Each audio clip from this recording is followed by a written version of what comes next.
Good morning, everyone. Jen Tozser, your portfolio manager here to talk about income investing.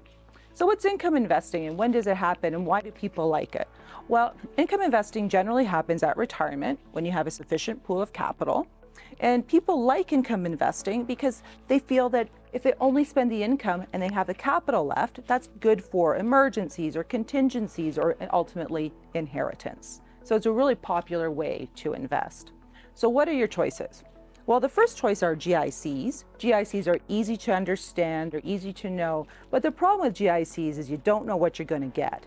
And if you retired back in the 80s and you were getting double digits returns, no problem. But you know what? For a 15-year period, you're getting close to zero. Right now, today, you can get some decent rates on GICs, but don't hold your breath to think that's going to continue for the next decade. The second group is bonds. Bonds are also fixed income, which means you don't expect capital appreciation and you get a regular interest payment, basically every 6 months. Now, they also have an end date and they have a par value, which is usually $100. So what about bonds? Well, traditionally in money management academia, bonds are considered more conservative. But if you've owned those over the last 18 months, you know that they too can have volatility. And the $100,000 that you invested, even if it continued to pay its 5% coupon, might only be worth $80,000 today. But don't worry, okay? That's not a sign of default in most cases. What that's a sign of is that you can get a higher interest rate today, so you just have to wait till the bond times out or matures to get it back to its par value.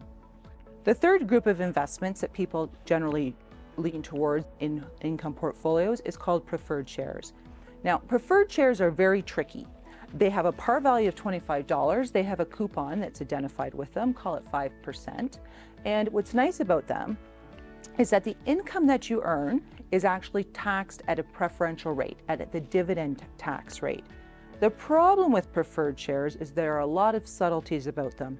And if you've bought any in the last 15 years, your par value of $25 is potentially trading between 14 and 18. And you don't know when you're going to get back out at that 25. So preferred shares are a lot more complex than they first appear. And that leads us down to equities, which is the last group. And when you buy equities, you have equities with all varying ranges of dividends from 0 to 10 or 12, depending on what they are. And of course, we know that equities are the most volatile. So when clients ask me, Jen, what do I do with my portfolio? If I want to spend 5%, doesn't my portfolio have to have an overall yield of 5%? Why would you buy me this stock that's only yielding me 2? Well, the answer is it doesn't matter how your portfolio makes money. Okay, and if we have a stock that's earning 2 or yielding 2, all that means is that when we project your income for the year and what your income requirements are, we take a little bit out of capital gain. And the great thing about capital gain, it's actually the most tax efficient way to earn money.